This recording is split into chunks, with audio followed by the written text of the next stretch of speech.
A continuación, abordaremos el tema de cómo hacer la exploración de pie diabético. Para comenzar, hay que responder una pregunta. ¿A qué se le llama pie diabético? ¿Cuál es el concepto más aceptado que nos proporciona la literatura? Tenemos dos principales.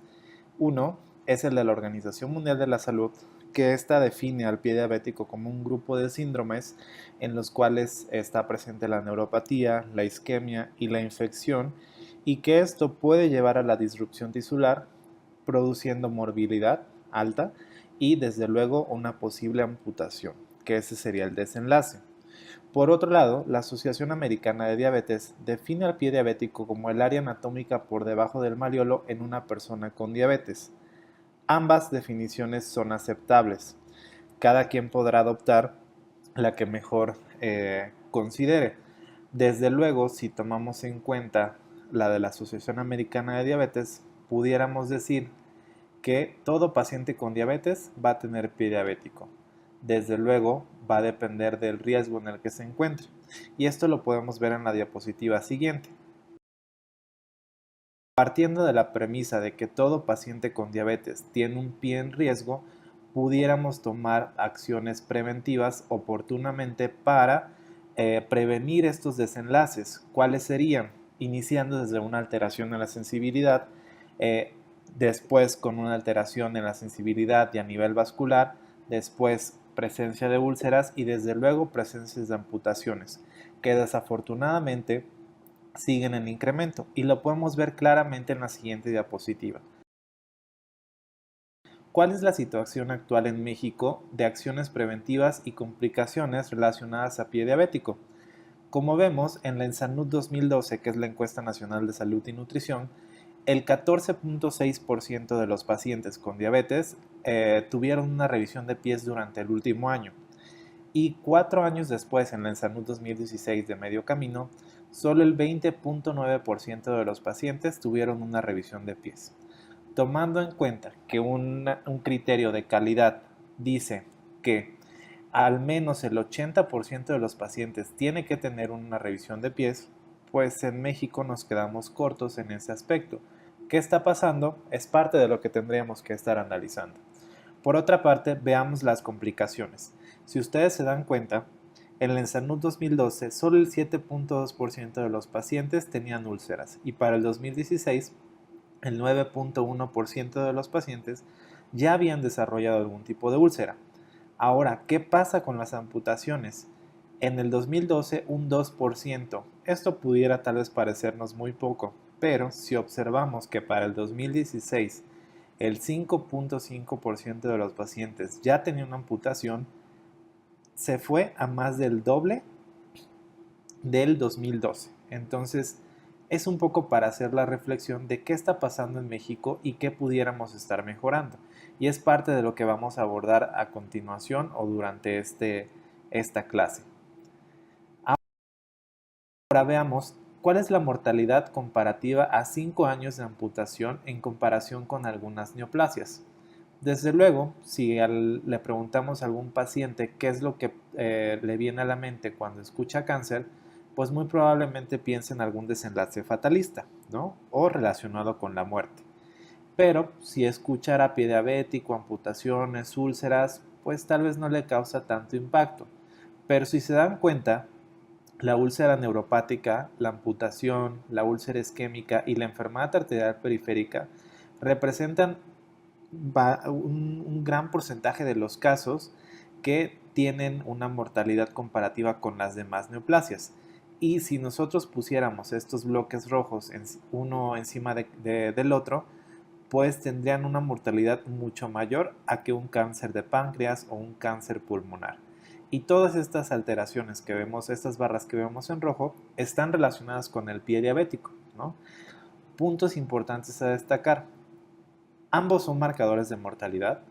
Desde luego, una neoplasia y una complicación por pie diabético tienen la misma importancia y lo más importante sería que para ambos casos hay medidas de detección y tratamiento oportunos. ¿Cuáles son estos? ¿Cuáles son los tratamientos que existen para pie diabético? Pudiéramos clasificarlos en tres. Las medidas eficaces, las medidas de eficacia dudosa y las medidas que no son para nada eficaces. En las que funcionan tenemos educación del paciente, desbridamiento de callos o de zonas de hiperkeratosis, uso de descargas, principalmente plantillas o algún tipo de zapato, tratamiento multidisciplinario y tratamiento oportuno. Medidas de eficacia dudosa tenemos los tratamientos controversiales, las cremas que parecen ser la panacea, algunos tratamientos los más novedosos que ustedes pudieran llegar a encontrar en la literatura, que bueno, se siguen investigando y que pudieran funcionar, pero son de eficacia dudosa. Y las medidas no eficaces, desde luego, van a ser la falta de adherencia al tratamiento y la inercia clínica. La inercia clínica se conoce como a la falla del profesional de la salud en dar el tratamiento cuando el paciente se presenta y tiene ya una alteración. Es decir, si yo estoy viendo que mi paciente en la consulta refiere un dolor de pies y que tiene una herida, pues en ese momento lo debería revisarlo y debería darle un tratamiento de acuerdo a las condiciones de su pie. Sin embargo, muchas veces no se hace. Ahora, ¿qué es lo que nos recomienda la Asociación Americana de Diabetes? Una revisión en cada visita médica, además de una revisión integral al año, ¿de acuerdo? Y muchas veces podría malinterpretarse esta recomendación a que solo una vez al año se debe revisar los pies, y no, eso debe de ser en cada visita médica. Y ustedes podrán ver en las herramientas que vamos a presentar a continuación que hay formas de hacer esta revisión de forma efectiva y muy rápida en menos de un minuto. Ahora bien, cada año se debe realizar, como ya les decía, un examen integral. ¿Qué es lo que debe de incluir? Punto número 1, inspección de la piel. 2, evaluación de pulsos en pies. 3, pruebas de sensibilidad al diapasón y al monofilamento. 4, identificación de alteraciones musculoesqueléticas. Y 5, educación para el autocuidado de pies. Lo principal para la identificación o la inspección de la piel es que el médico identifique las áreas con mayor riesgo de ulceración, y ustedes pueden ver en este esquema cuáles son las áreas que están sombreadas en naranja o en amarillo y son las que tienen mayor riesgo de ulceración, es decir, los metatarsos, el hallux, el medio pie y el talón. Entonces, si yo en la visita tengo el pie del paciente, lo puedo revisar. Aquí hay que ver cómo están o si hay presentes algunas lesiones. ¿Qué lesiones podemos presentar o puede presentar el paciente? Humedad o fisuras, callos o úlceras, micosis en las uñas o en las plantas, ver cómo está el color y la temperatura del pie, algún tipo de uña enterrada, resequedad extrema, la presencia de edema o incluso algún tipo de insuficiencia venosa. Este sería el primer paso para hacer la evaluación. Como les decía, el siguiente sería la evaluación de los pulsos en pies, que forma parte como tal de una valoración vascular, que como ya sabemos es de las principales alteraciones que se pueden presentar en pacientes con diabetes que pudieran tener algún inicio de pie diabético. Entonces, primero hay que detectar el pulso perio y posteriormente el pulso tibial, que se encontrará atrás del maleolo. Las pruebas de sensibilidad al diapasón, necesitamos usar un diapasón de 128 Hz y se va a colocar en el hallux en alguna saliente ósea, ya sea en el dorso o en el lateral. Hay que activarlo, colocárselo al paciente y pedirles que nos indique cuando empiece a percibir la vibración y hasta que termine de sentirla. Este periodo de tiempo tiene que ser igual o mayor a 8 segundos para poder confirmar que hay una sensibilidad presente al diapasón. Muy importante, antes de hacerlo en ambos pies del paciente, hay que sensibilizarlo. Muchas veces los pacientes no han recibido este tipo de evaluación, entonces será importante que primero activemos el diapasón y le mostremos qué es lo que va a percibir en su mano. Seguido de esto, vamos a hacer las pruebas de sensibilidad al monofilamento.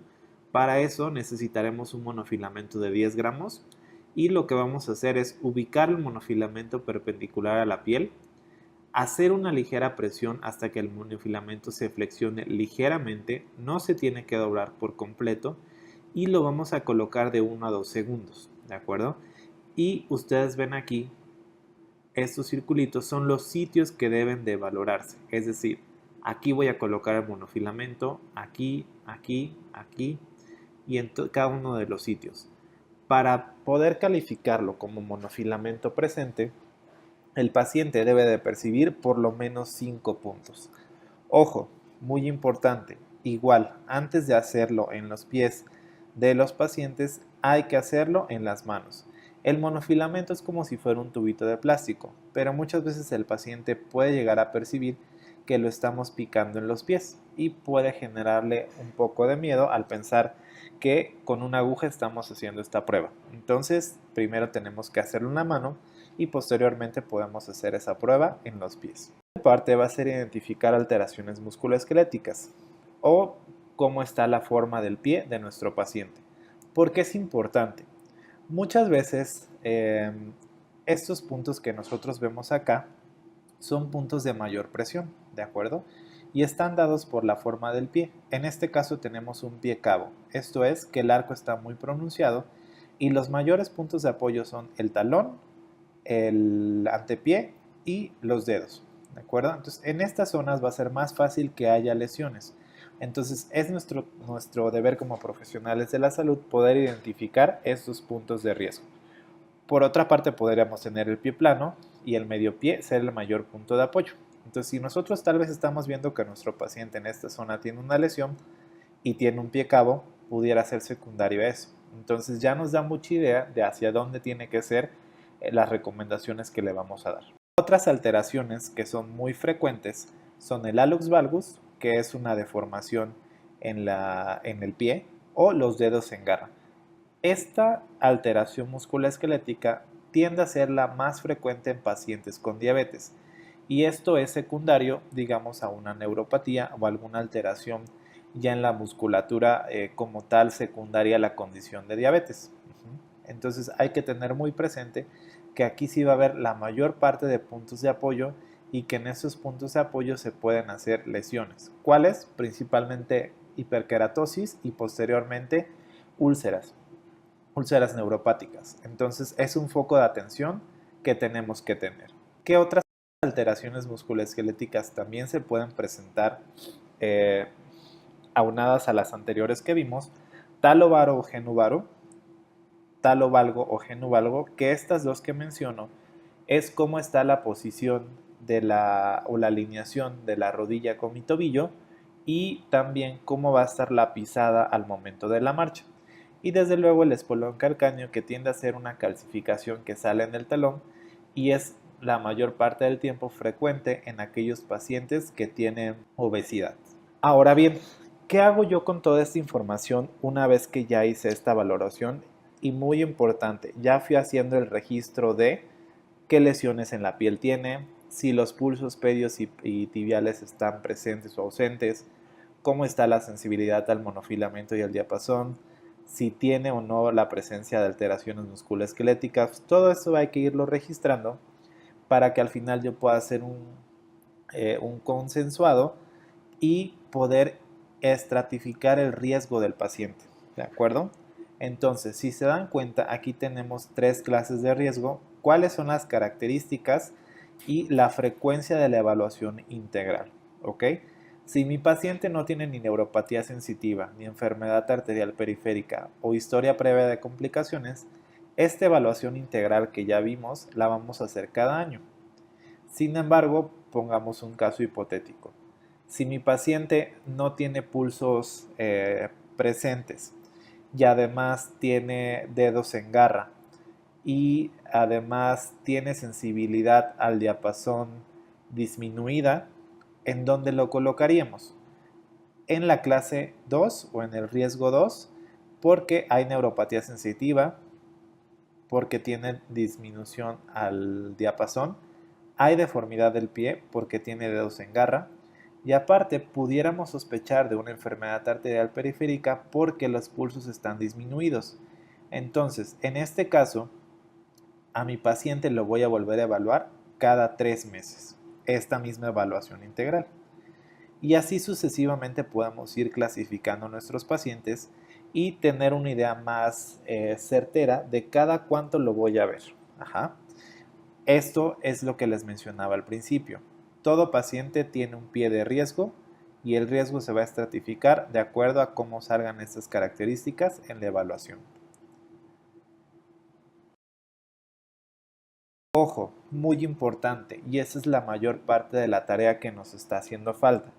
Educación para el autocuidado de pies.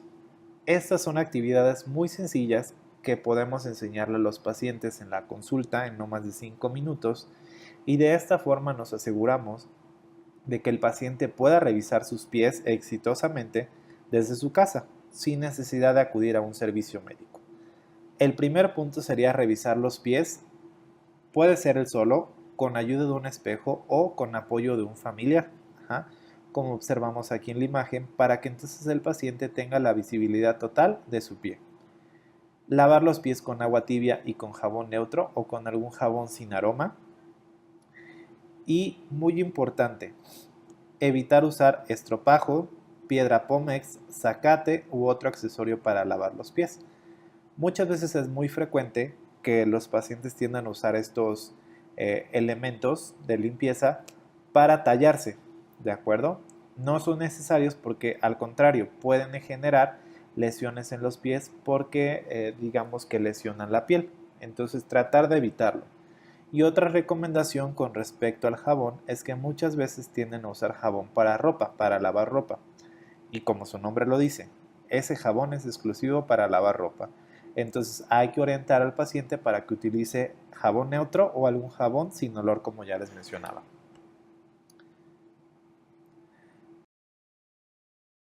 Siguiendo con eso, hay que orientarlo para que seque muy bien sus pies al salir de bañarse y invitarlo a que tenga una toallita específica para limpiarse los pies y secarlos después del baño, que se ponga los zapatos hasta que se encuentren los pies perfectamente secos.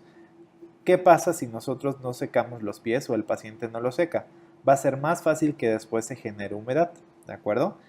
Y ojo aquí, hay que tratar de evitar que los pacientes utilicen soluciones secantes, ejemplo, alcohol o la secadora, porque entonces va a favorecer que haya resequedad y aparición de grietas. Volvemos al punto inicial. Cualquier lesión en el pie de un paciente que vive con diabetes puede ser de riesgo.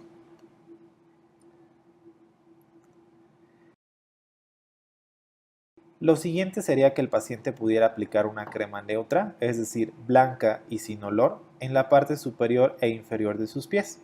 Esto para que se mantenga bien humectado y evitemos la aparición de grietas o de fisuras. Muy importante, si aplicamos la crema, tratar de que el paciente espere a que se absorba bien antes de ponerse calcetines o zapatos, o igual podría tener la sensación de humedad o que sude más el pie durante todo el día. Y evitar aplicar en espacios interdigitales para no generar humedad y fisuras. Un caso muy sencillo. ¿Qué hacemos si el paciente no está acostumbrado a usar crema? Lo ideal sería invitarlo a que digamos, conozca los beneficios que le van a traer usar la crema humectante y si no está acostumbrado, tal vez invitarlo a que empiece a ponerse crema por las noches de 2 a 3 veces por semana y con eso evaluar los resultados posteriormente.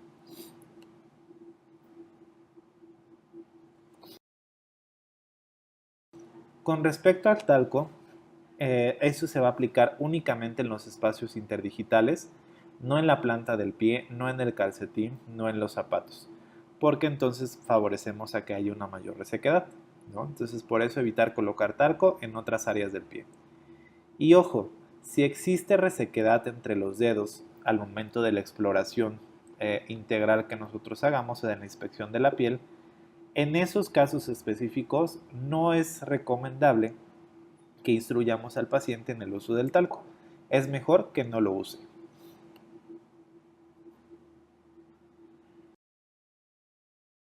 En cuestión de los calcetines, estos deberán ser sin costuras ni resortes apretados para que no genere alguna lesión, a menos que existan datos de insuficiencia venosa o alguna alteración digamos, vascular o a nivel venoso, en esos casos será importante recomendar calcetín o algún tipo de media de compresión, dependiendo del grado del paciente. Otra parte muy importante es el corte de las uñas. Por lo general, las uñas, la mayor parte de la población tiende a cortarlas de forma redondeada, porque es la forma del dedo o de la uña. Sin embargo, lo correcto es cortarlas de forma recta y los bordes hay que ligeramente redondearlos con una lima de cartón, ¿de acuerdo? Hay que tratar de que los pacientes no usen alicatas ni tijeras para cortar sus uñas, porque con estos objetos tenemos el riesgo de que se lesionen de forma más fácil.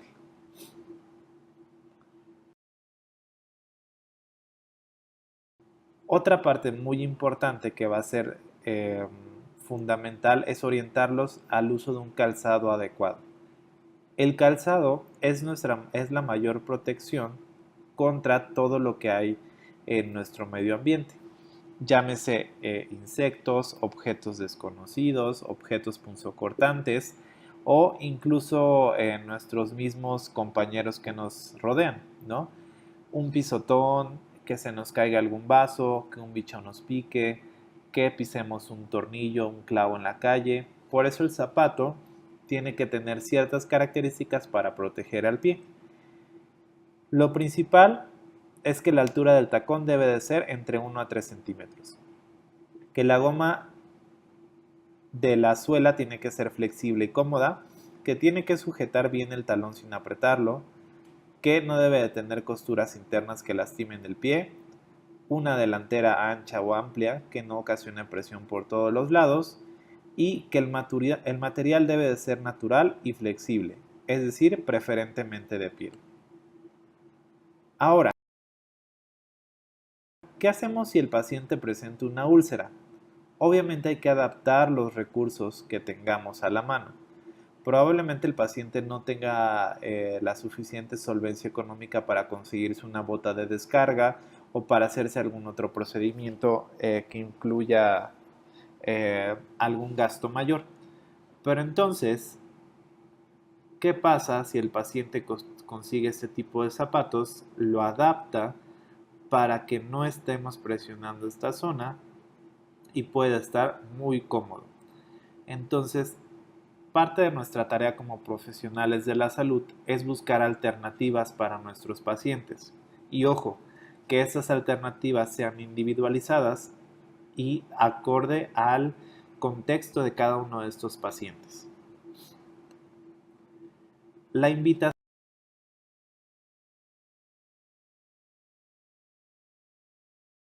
es que se haga una revisión de pies en cada consulta médica.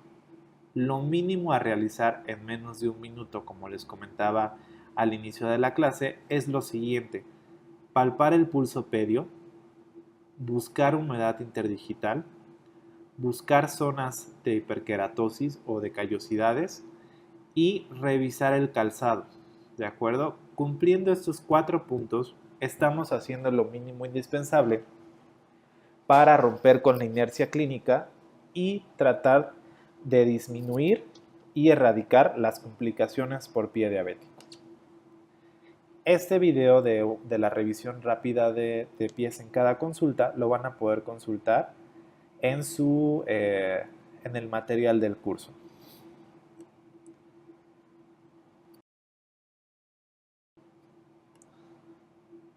¿Qué pasa o por qué es tan importante identificar esas zonas con hiperkeratosis? Parte de la fisiopatología de las úlceras comienza con zonas de callosidades o hiperkeratosis. Aquí podemos ver que este es un pie que tiene dedos en garra, que tiene pie cabo, y entonces el mayor apoyo va haciendo que se forme una callosidad.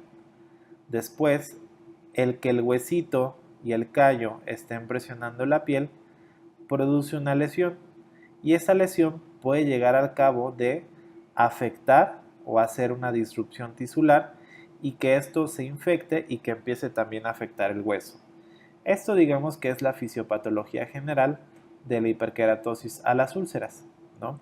Por eso es tan importante que se tomen acciones preventivas cuando nosotros vemos hiperkeratosis. Puede ser tratamiento con queratolíticos, puede ser el uso de una plantilla, verificar el tipo de zapato que se está usando, etc.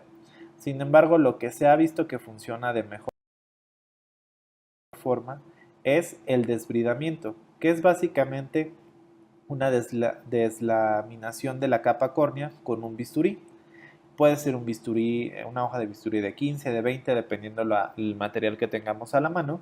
Y entonces hay que tratar de ir deslaminando desde el centro hacia la periferia, ¿de acuerdo? Para entonces ir quitando la mayor parte de hiperkeratosis y prever que se forme una úlcera en esa zona de apoyo.